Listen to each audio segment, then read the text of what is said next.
The sky over Lagos was angry that Tuesday morning, spitting fat raindrops that hit the dusty ground like tiny bombs. Comfort Adeyemi clutched her worn leather folder tight against her chest and hurried down the crowded sidewalk of Allen Avenue, dodging puddles and umbrella spokes. "Auntie, careful," a young boy selling bottled water shouted as she nearly collided with his wooden tray. "Sorry, sorry," Comfort called back, her heart hammering.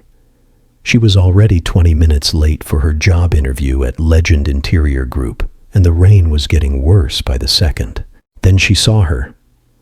An old woman in a faded blue wrapper and headscarf, hunched beneath the flimsy overhang of a closed shop, shivering. Rain poured off the roof edge in sheets, soaking her shoulders. She looked frail, helpless, and completely alone. Comfort stopped. Every sensible part of her brain screamed, "Keep moving. You'll miss this interview." But her feet wouldn't obey.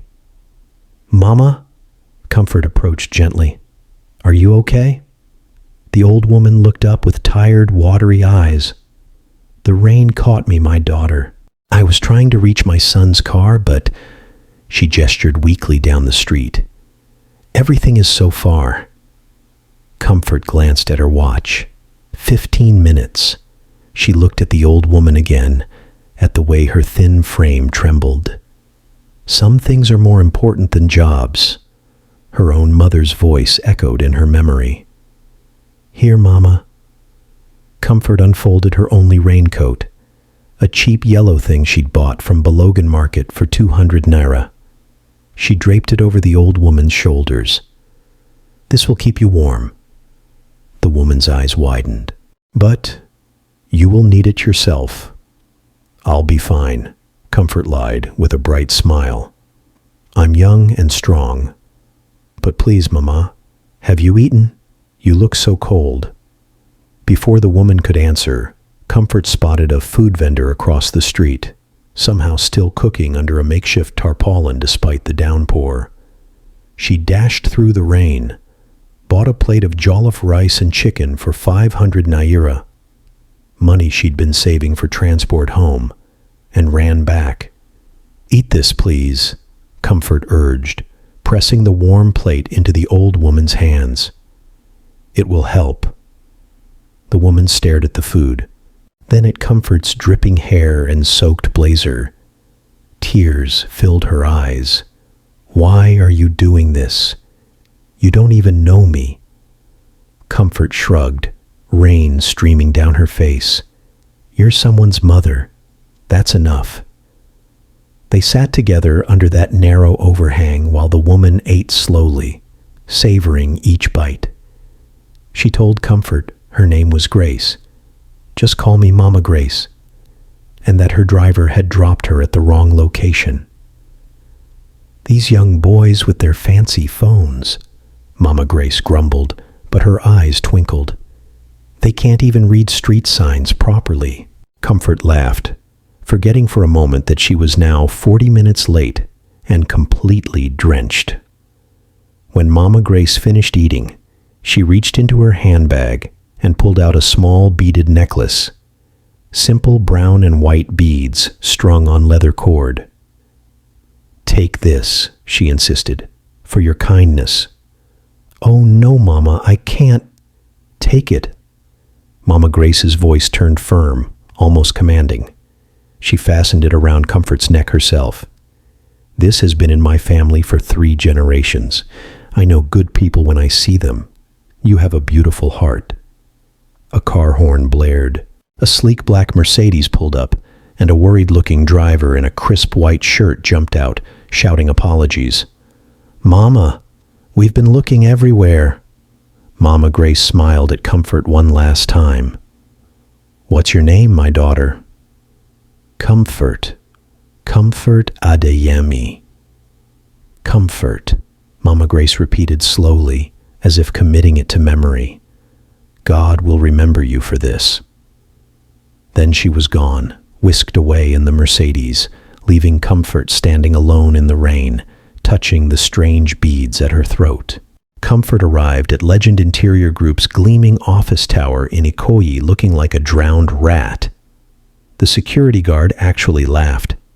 "Sister, you sure you came for interview? You look like you went swimming." "Please, I need to go up," Comfort begged. "I know I'm late, but—" Calm down." He waved her through, still chuckling. "5th floor. But Ain, try and dry yourself small for reception." The bathroom mirror confirmed her worst fears. Her carefully pressed blazer was wrinkled and dark with water. Her makeup had run in streaks. Her straightened hair had curled back into tight coils. "Well, that's that," she thought miserably. "No job for you, Comfort Adeyemi." But she'd come this far. She patted herself as dry as possible with paper towels, smoothed her hair back, and marched to the reception desk. "Comfort Adeyemi," she announced. "I had a 10 o'clock appointment. I know I'm terribly late, and I'm so sorry." "Oh." The receptionist's eyes widened. Yes, they're still waiting for you. Quickly, this way." Still waiting? That was odd. Comfort followed her down a corridor lined with photographs of elegant hotel lobbies and restaurant interiors, each one labeled with Legend Interior Group in gold lettering. The interview panel consisted of 3 people, 2 stern-looking executives and 1 gentleman in an expensive navy suit, who sat very still, studying her with sharp, intelligent eyes. "Miss Adeyemi," the woman on the left began, her tone cool. "You're nearly an hour late." "I know, Ma."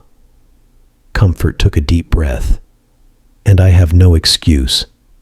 I stopped to help someone who needed help more than I needed this job, and I would make the same choice again." She expected anger. Instead, the gentleman leaned forward, the ghost of a smile on his lips. "Tell us what happened," he said quietly. So she did. The whole story, the old woman, the raincoat, the rice, the beads still hanging around her neck. She didn't dress it up or make herself sound noble. She just told the truth. When she finished, the room was silent. The 2 executives exchanged glances. "Miss Adeyemi," the gentleman said, "I am James Nathan, founder of Legend Interior Group. What you did this morning, that is exactly the kind of character we need here. The position is yours, if you want it." Comfort's mouth fell open. "Sir? You start Monday. HR will send the details." His smile grew wider. "Oh, and Miss Adeyemi? The woman you helped? That was my mother." Comfort's first 2 weeks at Legend Interior Group passed in a blur. Her official title was Community Outreach Coordinator, but Mr. Nathan, who insisted she call him James, had bigger plans. "We've built beautiful spaces for wealthy people for 20 years, he explained during their first one-on-one meeting. "Now I want to build for everyone. You're going to help me figure out how." Comfort threw herself into the work. She visited schools in Makoko, talked to market women in Oshodi, sat with mechanics in Surulere. Everywhere she went, she asked questions and actually listened to the answers. Her colleagues noticed. Some, like cheerful Tunde from the design team, loved her enthusiasm. "This girl Sef?" Tunde would laugh. "You say you want to visit slum? She goes. You say you want to talk to area boys? She goes. No fear." But others, especially Favor Akinlade, the sharp-tongued director of operations, watched with narrowed eyes. Favor was everything Comfort wasn't: polished, politically connected, and ruthlessly ambitious. She'd been with Legend for 10 years and clearly expected to be James Nathan's right hand. Instead, he'd given that role to a girl who'd shown up to her interview looking like she'd gone swimming. "I hear you've been very busy," Favor said one afternoon, her smile not reaching her eyes. She'd cornered Comfort by the coffee machine on the 7th floor, running around Lagos like Mother Teresa. Comfort laughed nervously. Just doing my job. Favor stirred her coffee slowly. You know, people are talking, saying you only got this position because of special connections. Heat flooded Comfort's face. I earned this job. Did you? Favor's voice dripped honey. Or did you just get lucky with a raincoat? Before Comfort could respond, Favor walked away, heels clicking against marble. 3 months into her new role, James invited Comfort to the quarterly board dinner, a glittering affair at the Eco Hotel's penthouse restaurant, where Legend's biggest investors gathered to network and celebrate. I want you there, James said firmly, when Comfort protested she wasn't important enough. You're the future of this company, whether you realize it or not. Comfort borrowed a dress from her cousin Joy, a simple black number that Joy swore looked expensive, and arrived at the dinner feeling like an imposter. The room was full of people in designer clothes, speaking in casual tones about millions of naira like Comfort talked about bus fare. She stuck close to Tunde, who kept making jokes to help her relax. See that man there? Tunde whispered. That's Senator Adewale. His daughter married a Ghanaian prince. And that woman in the gold dress? She owns 6 oil blocks. 6. This is too much, Comfort muttered. I shouldn't be here. Nonsense. Tunde grinned. You belong here more than half these people. Dinner was served. Speeches were made. Then, as dessert arrived, Favor stood up, wine glass in hand. If I may have your attention, she announced, her voice smooth as silk, I'd like to share something special tonight. A behind-the-scenes look at the heart of Legend Interior Group. She nodded to an assistant who dimmed the lights. A screen descended from the ceiling. And then, to Comfort's horror, footage began to play. Footage of her. Footage of that rainy morning. Comfort stopping for Mama Grace, draping the raincoat over her shoulders, buying the rice, sitting together under the overhang. The angle was awkward, clearly shot from across the street, probably on a phone, but the images were unmistakable. This, Favor narrated dramatically, is Comfort Adeyemi, our newest team member, demonstrating the values we hold dear at Legend. Stop it, now! James Nathan's voice cut through the room like a machete. He stood, fury radiating from every line of his body. Turn that off immediately, he commanded. The screen went dark. The room fell silent. Miss Akinlade, James said, his voice dangerously quiet. Did you obtain Miss Adeyemi's permission to record or share that footage? Favor's confidence wavered. I thought it would be inspiring. Did you ask her permission? No, sir, but then you have violated her privacy, exploited a private moment, and attempted to use it for corporate propaganda. James looked around the room. I want every copy of that video deleted. From every device. Now. Sir, Favor said weakly, I was only trying to... You were trying to embarrass Miss Adeyemi by reducing a genuine act of kindness to a marketing stunt. James's expression softened as he turned to Comfort, who sat frozen, tears streaming down her face. I apologize, Comfort. This should never have happened. Favor left the dinner early. The party broke up awkwardly soon after, but the damage was already done. By morning, the video was everywhere. Someone at the dinner, Comfort never learned who, had posted it online before James could stop them. By sunrise, Raincoat Girl was trending on Twitter. By noon, she'd been featured on 3 radio shows and 2 blog posts. People loved it. Random strangers recognized her at the bus stop, in the market, at church. You're the girl, the one who helped that old woman. God bless you, my sister. This is what Nigeria needs, more people like you. Comfort hated every second of it. I didn't do it for attention, she told Tunde over lunch at their favorite Amala spot. I did it because she needed help. Now everyone's acting like I'm some kind of saint. You are a saint, Tunde teased. I'm not. I'm just normal. She poked at her food miserably. And now that witch Favor has everyone thinking I'm some kind of publicity stunt. Favor is just jealous, Tunde said seriously. Ignore her. But ignoring Favor proved impossible. The woman launched a whisper campaign, suggesting to anyone who'd listen that Comfort had somehow orchestrated the whole thing, that she'd known Mama Grace's identity all along and planned the chance meeting to get ahead. Can you believe it? Comfort overheard two interns gossiping in the bathroom. She's sleeping with Mr. Nathan for sure. How else does someone like her get promoted so fast? Comfort fled to the stairwell and cried. Then, in the second week of December, the rains came again.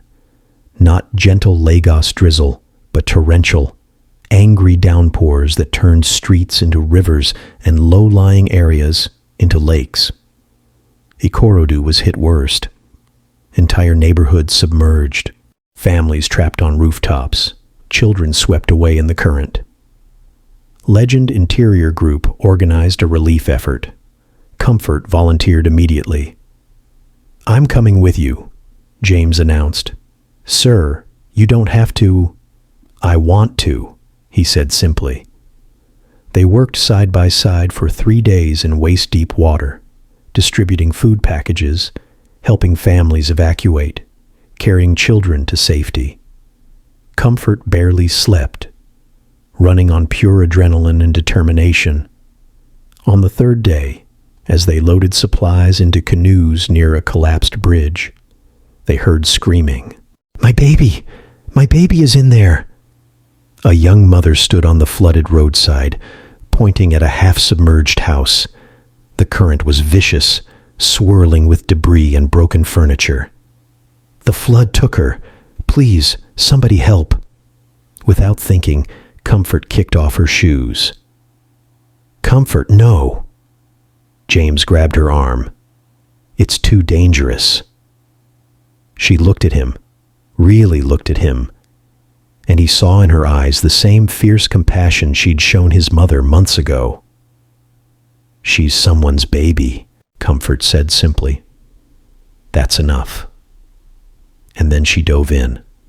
The water was chaos, cold, churning, full of sharp edges and pulling currents. Comfort swam hard, fighting her way to the house. She could barely see, barely breathe, but she heard it, a child's weak crying from inside. I'm coming, Comfort shouted. Hold on. She found the little girl, maybe 4 years old, clinging to a wooden beam near the ceiling. The room was filling fast. Comfort grabbed the child, tucked her against her chest, and turned back toward the doorway. The current hit her like a truck. They tumbled underwater, spinning, slamming against walls. Comfort held the girl tight with one arm and clawed toward light with the other. Her lungs screamed, her muscles burned. Not like this, she thought desperately. Not like this. Then strong hands grabbed her collar and hauled her upward. James, soaking wet, eyes wild with fear, pulled them both to the surface and through the doorway. Other volunteers dragged them into a rescue boat. The little girl coughed, sputtered, and started crying. The most beautiful sound Comfort had ever heard. You're insane, James gasped, holding Comfort steady as she shook violently. Completely, absolutely insane. But she's alive, Comfort managed through chattering teeth. You're alive, James corrected. His voice cracked. You're alive, and thank God for that. The moment their eyes met, something shifted between them. something neither of them could name, but both felt deeply. The flood rescue made headlines. This time, Comfort didn't mind. If the attention helped bring more aid to Ikorodu, she'd take all the photos and do all the interviews they wanted. The local media dubbed her Raincoat Girl turned rescue hero. The National Emergency Management Agency gave her a commendation, but the real change happened quietly, inside Legend Interior Group. James called an all-hands meeting. "I'm creating a new department," he announced. "The Legend Foundation, focused on sustainable community development, and Comfort Adeyemi will lead it." Gasps rippled through the crowd. Comfort's mouth fell open. "Sir, I can't." "You can." James's smile was warm. "You've proven it over and over. I trust you, Comfort. It's time the rest of this company learned to trust you too." Over the next 3 months, Comfort assembled a team, developed programs, and launched initiatives that actually helped people. Affordable housing projects, vocational training centers, clean water systems in neglected neighborhoods. The results spoke for themselves. Applications to work at Legend tripled. Media coverage turned overwhelmingly positive. Even some of Favor's allies began to quietly switch sides. Favor herself grew desperate. She tried one last scheme, planting rumors that Comfort had misused foundation funds. But James shut it down immediately, ordering a full independent audit that cleared Comfort completely and exposed Favor's lies. "Miss Akinlade," James said coldly in his office, Comfort standing beside him. "You've been with this company for 10 years. I valued your work. But your jealousy has become toxic. You've lied, manipulated, and tried to destroy someone whose only crime was being better at her job than you expected. Sir, please." "You're reassigned to community relations," James continued. 6 months working directly with the communities you've looked down on. Perhaps you'll learn what Comfort already knows, that people matter more than pride. Prove you can change, or find another company." Favor left the office in tears. Comfort felt no satisfaction, only sadness. "I didn't want her to lose everything." "She hasn't," James said gently. "I'm giving her a chance to become better. That's more than she gave you." 6 months later, Comfort stood in Mama Grace's garden in Ikoyi, watching butterflies dance among the hibiscus flowers. "Come sit, my daughter," Mama Grace called from the veranda, patting the seat beside her. Comfort settled into the cushioned chair, accepting a glass of cold Zobo. They sat in comfortable silence, listening to the city hum in the distance. "You know," Mama Grace said eventually, "when I met you that rainy morning, I knew immediately you were special. Not because of what you did, though that was extraordinary, but because of why you did it. No agenda, no ulterior motive, just kindness." Comfort touched the beaded necklace at her throat, the one she'd worn every day since. "You gave me this." "Yes," Mama Grace smiled. "And now I want to give you something else." She pulled out a velvet box and opened it, revealing an exquisite necklace. Gold, set with deep green emeralds that caught the afternoon light. "Mama, I can't." "This belonged to my mother, and her mother before her." Mama Grace lifted it gently from the box. "It goes to the women who understand what it means to be part of this family, not by blood, but by heart." She fastened it around Comfort's neck, next to the simple beaded one. They looked perfect together, old and new, simple and elegant, both speaking of belonging. "You love my son," Mama Grace said. It wasn't a question. Comfort's breath caught. I don't know if you do. And he loves you. I see it in the way he looks at you, the way he trusts you with everything that matters to him. She patted Comfort's hand. Love built on respect and shared purpose. That's the kind that lasts. That evening, James took Comfort to dinner at a quiet restaurant in Victoria Island, away from the noise and crowds. "I've been thinking," he said over grilled fish and plantains. "Dangerous," Comfort teased, but her heart was racing.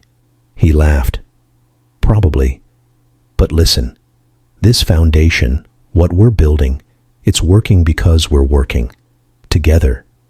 You challenge me to think bigger, to remember why I started this company in the first place. You make me want to be better.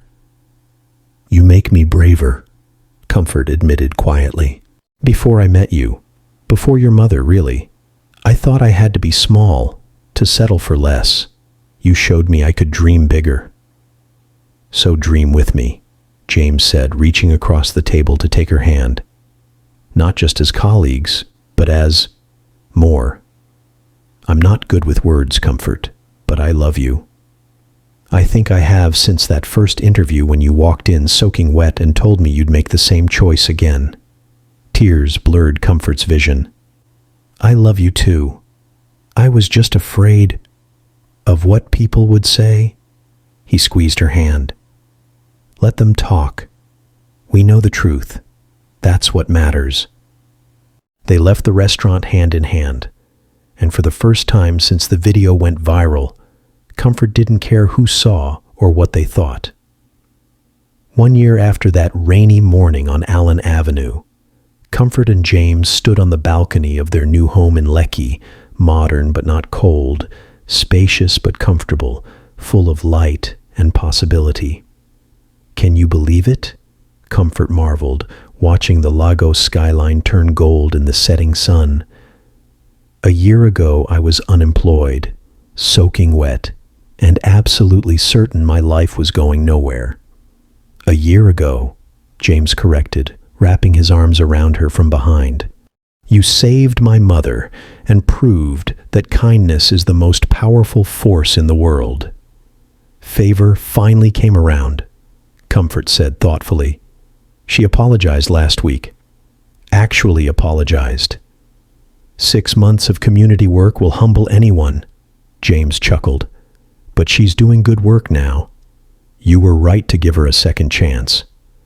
Everyone deserves a second chance." They stood together, watching their city sprawl beneath them. Chaotic, beautiful, full of millions of stories just like theirs. Stories of struggle and hope, of mistakes and redemption, of ordinary people doing extraordinary things simply because it was right.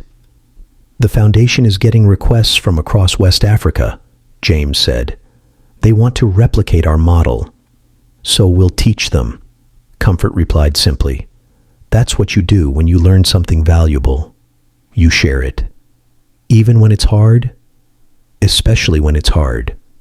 James turned her to face him, his eyes reflecting the sunset. "I have a question." "Another one?" She smiled. "You're full of questions tonight." "Just one more." He pulled a small velvet box from his pocket. "Comfort Adeyemi, will you marry me? Will you build this future with me, not just as partners in work, but in everything?" Comfort's hands flew to her mouth. The ring inside the box was simple, elegant, perfect. A single diamond surrounded by tiny emeralds that matched Mama Grace's necklace. "Yes," she whispered. "Yes, of course. Yes." They kissed as the sun sank below the Lagos skyline, two ordinary people who'd learned that extraordinary things happen when you choose kindness over convenience, love over fear, and purpose over pride. Somewhere in the city below, an old woman in a raincoat shared her umbrella with a stranger at a bus stop. Somewhere, a young man stopped to help a child who'd fallen. Somewhere, someone chose compassion when they could have walked away. And the world became, inch by inch, a little bit better. Because that's how change really happens, not with grand gestures or viral videos, but with small acts of kindness that ripple outward like rain falling on still water, touching everything, transforming everything, proving again and again that in a city obsessed with status and success, the truest power lies in simply caring for each other. Comfort had learned this truth on a rainy Tuesday morning when she stopped for a stranger. And Lagos, cynical, beautiful, impossible Lagos, was slowly learning it too. The end.